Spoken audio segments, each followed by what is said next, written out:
नमस्ते दोस्तों, मेरा नाम विशाल है। मैं दिखने में काफ़ी हैंडसम हूँ। मैं अपनी बॉडी का काफ़ी अच्छे से ख्याल रखता हूँ। मैं रोज़ सुबह जल्दी उठकर एक्सरसाइज करता हूँ। मैं खाने में हरी सब्जी ज़्यादा खाता हूँ। मेरे घर के पड़ोस में एक फैमिली रहती है। उस फैमिली में एक औरत और उनकी एक लड़की है। उस औरत का कुछ महीनों पहले ही डिवोर्स हुआ था और वह दिखने में हीरोइन जैसी लगती है। सब लड़के उनको मीनाक्षी चाची के नाम से जानते हैं। वह कपड़े पसंद करने में एक नंबर थी। उनके सारे कपड़े काफ़ी खूबसूरत थे। वह सब तरह के कपड़े पहनती है, लेकिन जब वह साड़ी पहनती है तब आसमान से उतरी हुई परी की तरह लगती है। मैं आगे की पढ़ाई के लिए मुंबई चला गया। जब 6-7 महीने हो चुके थे तब मुझे पता चला कि मीनाक्षी चाची की लड़की भी मुंबई में पढ़ती है।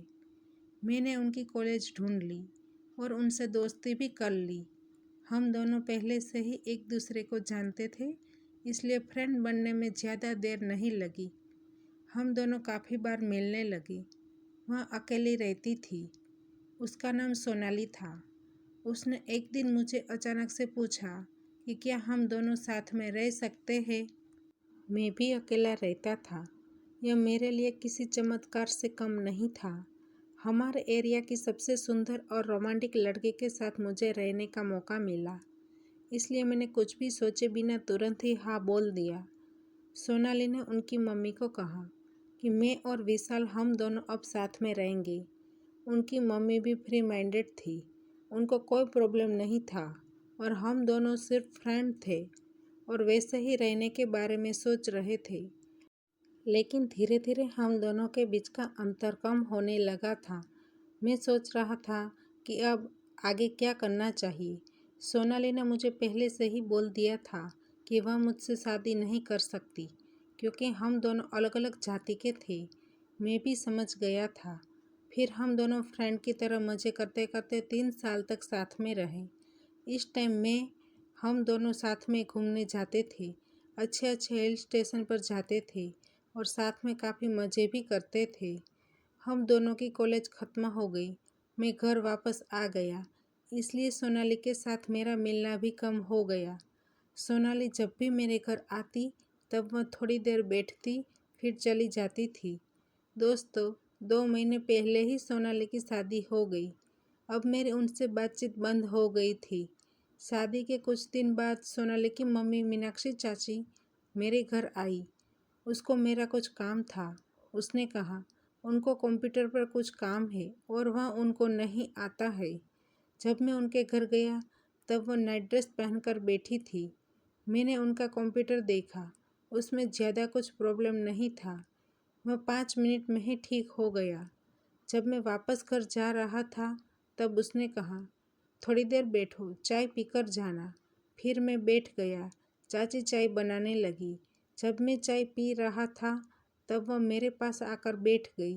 फिर मेरे साथ बातें करने लगी। उसने कहा, जब तुम मुंबई में सोनाली के साथ रहता था तब तुमको कोई प्रॉब्लम तो नहीं था ना? मैंने कहा, नहीं, कोई प्रॉब्लम नहीं था।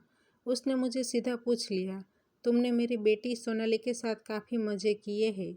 उनकी बात सुनकर मैं सोच में पड़ गया, थोड़ा डर भी गया। फिर मैंने कहा, नहीं तो? फिर वह मेरे सामने देखकर हंसने लगी और बोली, अरे पागल, तुम इतना डरते क्यों हो? और मज़े भी किए हैं तो उसमें मुझे कोई प्रॉब्लम नहीं है। आप दोनों जवान हैं और तुम लोग अभी आनंद नहीं करोगे तो कब करोगे? इस तरह ज्ञान की बात करते करते उसने मुझसे सारी बातें उगलवा ली। फिर वह हंस रही थी। इस तरह बातें करते करते उसने मेरे ऊपर हाथ रख दिया। फिर कहा, तुमको मेरे साथ आनंद आएगा? उनके चेहरे पर स्मित था। फिर उसने कहा, मैं कैसी लगती हूँ? अब मैं काफ़ी डर गया था। मैंने कहा, आप काफ़ी अच्छे हो और काफ़ी खूबसूरत लगते हो। फिर उसने कहा, चलो थोड़ी मस्ती करते हैं। फिर उसने मुझे कुछ भी बोलने का मौका नहीं दिया। फिर उसने मेरे पर पूरा कंट्रोल कर लिया। अब जब भी आंटी के कंप्यूटर में कुछ भी प्रॉब्लम होता है तब वह मुझको बुला लेती है। तो दोस्तों, हमारी कहानी यहीं पर समाप्त होती है।